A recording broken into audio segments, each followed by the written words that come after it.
Hello friends, welcome back to my YouTube channel. കുക്കിങ്ങിനെ കുറിച്ച് ഒരു ഐഡിയയും ഇല്ലാത്തവർക്ക് പോലും വളരെ ഈസിയായി ചെയ്തെടുക്കാൻ പറ്റുന്ന ഒരു കേക്കിൻ്റെ വീഡിയോയുമായാണ് ഞാൻ നിങ്ങളുടെ മുന്നിലെത്തിയിരിക്കുന്നത്. അതിനു മുമ്പൊരു കാര്യം, നിങ്ങളാദ്യമായാണ് എൻ്റെ ചാനൽ കാണുന്നതെങ്കിൽ താഴെ ചുവന്ന നിറത്തിൽ കാണുന്ന ആ സബ്സ്ക്രൈബ് ബട്ടൺ ഒന്ന് അമർത്തി തൊട്ടടുത്ത് കാണുന്ന ബെല്ലൈക്കൺ കൂടെ പ്രസ് ചെയ്ത് ഓളെന്നാക്കിയിട്ടാൽ ഞാൻ പോസ്റ്റ് ചെയ്യുന്ന നല്ല നല്ല വീഡിയോകൾ നിങ്ങൾക്ക് അപ്പോൾ തന്നെ നോട്ടിഫിക്കേഷനായി ലഭിക്കുന്നതായിരിക്കും. ഇനി വീഡിയോയിലേക്ക് കിടക്കാം. 300 ഗ്രാം പഞ്ചസാര നന്നായി മിക്സിയിൽ പൊടിച്ചെടുത്ത് ഞാൻ മാറ്റി വെച്ചിട്ടുണ്ട്.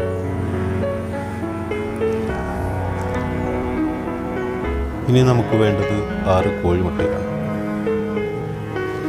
ആ കോഴിമുട്ട പൊട്ടിച്ചെടുത്ത് നന്നായി മിക്സിയിലിട്ടൊന്ന് അടിച്ചെടുക്കുക.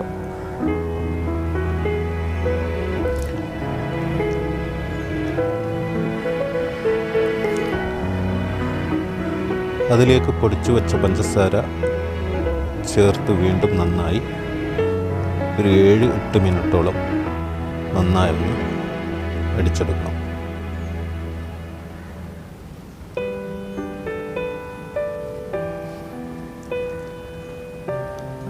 ഇനി അതിലേക്ക് 1 ടീസ്പൂൺ വാനില എസൻസും 1 ടീസ്പൂൺ ബേക്കിംഗ് പൗഡറും അതുപോലെ 1/2 ടീസ്പൂൺ ബേക്കിംഗ് സോഡയും 250 മില്ലി കുക്കിംഗ് ഓയിലും കൂടെ ചേർത്ത് ഒന്നുകൂടെ 1-2 മിനിറ്റ് അടിച്ചെടുത്തതിന് ശേഷം ഒരു പാത്രത്തിലേക്ക് മാറ്റുക.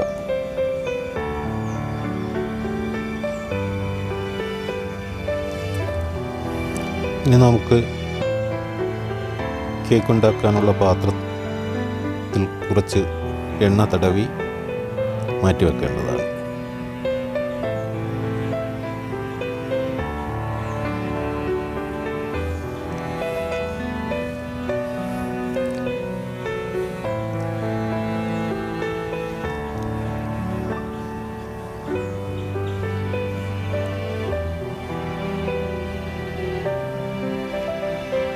ഇനി ഈ അടിച്ചെടുത്ത മുട്ടയുടെ മിശ്രിതത്തിലേക്ക് നമുക്ക്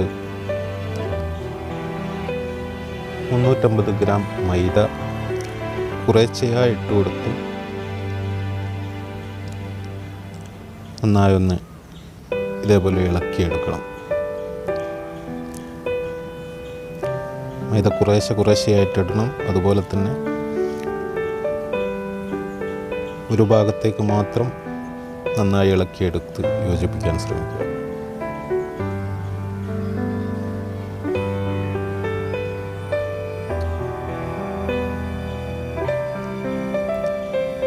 ഇതുപോലെ കുഴമ്പ് പരുവത്തിലാവുമ്പോൾ നമുക്കത് എണ്ണ പുരട്ടി വെച്ച കേക്ക് പാത്രത്തിലേക്ക് ഒഴിച്ചു കൊടുക്കുക. ഇനി സ്റ്റൗവിന് മുകളിൽ ഒരു പാത്രത്തിൻ്റെ അടപ്പ് വെച്ച് ചൂടാക്കിയതിന് ശേഷം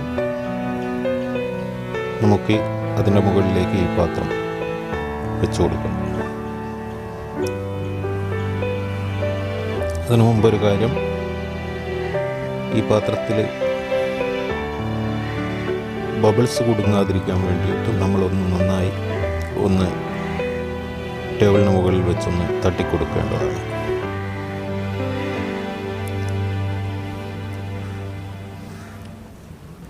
ഇനി ഈ കേക്ക് തയ്യാറാവുന്നതിന് മുമ്പ് നമുക്ക്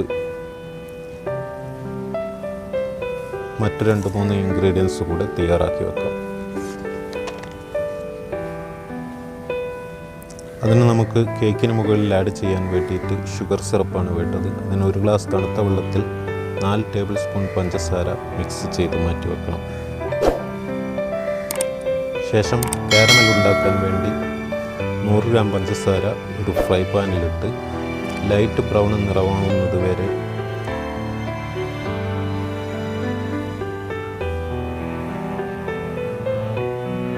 സ്റ്റൗവിൽ വെച്ച് ഇളക്കി കൊടുക്കുക. ലൈറ്റ് ബ്രൗൺ നിറമായ 1/2 ഗ്ലാസ് വെള്ളം ഒഴിച്ച് നന്നായി മിക്സ് ചെയ്ത് അതിലേക്ക് 100 ഗ്രാം വൈറ്റ് ചോക്ലേറ്റ് പൊടിച്ചതും 1 ടേബിൾ സ്പൂൺ വിപ്പിംഗ് ക്രീമും കൂടെ ചേർത്ത് നന്നായി മിക്സ് ചെയ്ത് മാറ്റി വെക്കാം. അപ്പോഴേക്കും നമ്മുടെ കേക്ക് റെഡിയായിട്ടുണ്ട്. ഇനി അത് പാത്രത്തിൽ നിന്ന് മാറ്റി ചൂടാറിയതിന് ശേഷം ഇതേപോലെ 3-4 ലെയറാക്കി മുറിച്ചെടുക്കാം.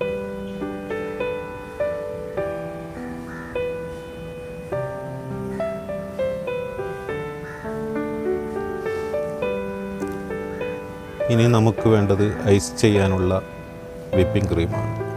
അതിനുവേണ്ടി 500 ഗ്രാം വിപ്പിംഗ് ക്രീം നന്നായി മെൽറ്റ് ചെയ്തെടുത്തിട്ടുണ്ട്.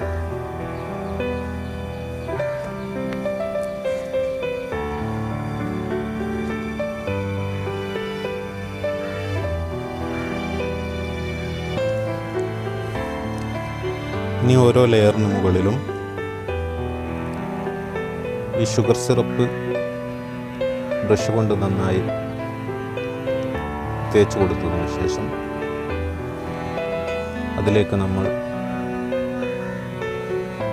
കുറച്ച് വിപ്പിംഗ് ക്രീം ആഡ് ചെയ്യും.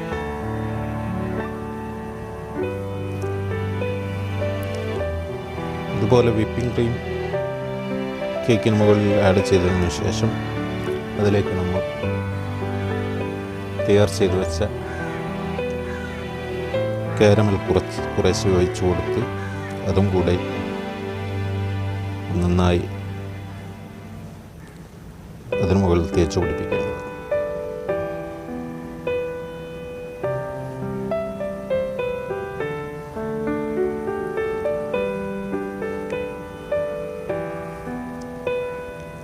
ഇത് നമ്മൾ കട്ട് ചെയ്ത് വെച്ച എത്ര ലെയറാണോ കട്ട് ചെയ്ത് വെച്ചത് അതിന് മുകളിലെല്ലാം ഇതേപോലെ തന്നെ ചെയ്തെടുക്കുക.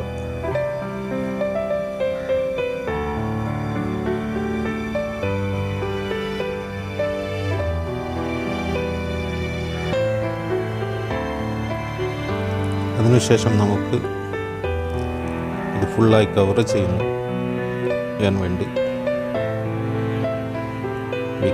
വിപ്പിംഗ് ക്രീം 4 ഭാഗത്തും ഇതിൻ്റെ ചുറ്റിലും നന്നായി തേച്ച് പിടിപ്പിച്ച്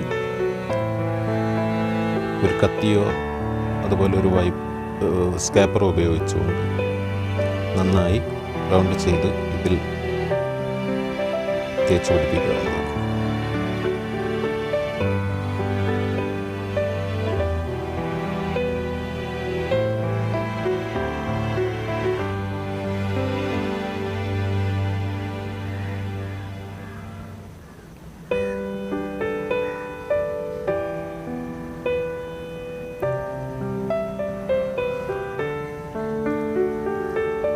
ഇതുപോലെ എല്ലാ ഭാഗങ്ങളിലും നന്നായി വിപ്പിംഗ് ക്രീം ആഡ് ചെയ്തതിന് ശേഷം നമുക്ക് അതിന് മുകളിൽ ഡിസൈൻ ചെയ്യാൻ വേണ്ടി നിങ്ങൾക്ക് ഇഷ്ടമുള്ള ഏതെങ്കിലും ഒരു ഫുഡ് കളർ ആവശ്യമാണ്.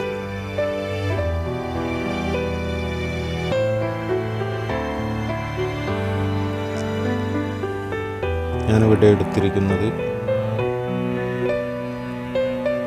ഒരു ചുവന്ന ഫുഡ് കളറാണ്. അത് കുറച്ച് വിപ്പിംഗ് ക്രീമിലേക്ക് ഒഴിച്ചതിന് ശേഷം നന്നായി മിക്സ് ചെയ്തെടുത്ത് ഇതുപോലെ നമുക്കിതിന് ചുറ്റും കവർ ചെയ്തിട്ട് ഡിസൈൻ ചെയ്തെടുക്കാവുന്നതാണ്.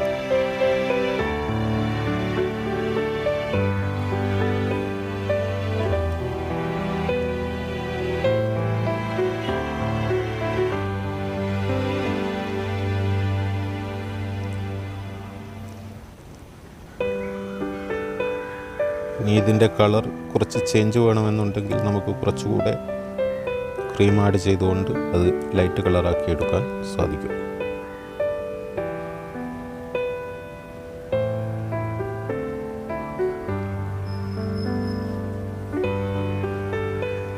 ഇനി കുറച്ച് വൈറ്റ് ചോക്ലേറ്റ് നന്നായി ഒരു ചെറിയ പാത്രത്തിൽ ഇട്ട് ഒരു തിളക്കുന്ന വെള്ളത്തിൻ്റെ പാത്രത്തിലേക്ക് ഇറക്കി വെച്ച് ഒരു കുഴമ്പ് രൂപത്തിലാക്കി എടുത്തതിന് ശേഷം ഒരു 5-6 ഇല നന്നായി കഴുകി വൃത്തിയാക്കി എടുത്തതിന് ശേഷം അതിൽ വെള്ളമെല്ലാം തുടച്ചെടുത്തതിന് ശേഷം ഈ വൈറ്റ് ചോക്ലേറ്റ് അതിലേക്ക് നമുക്ക് ആ ഇലയുടെ അടിഭാഗത്ത് നന്നായി തേച്ച് പിടിപ്പിച്ച് തലേ ദിവസം ഫ്രീസറിൽ വെച്ച്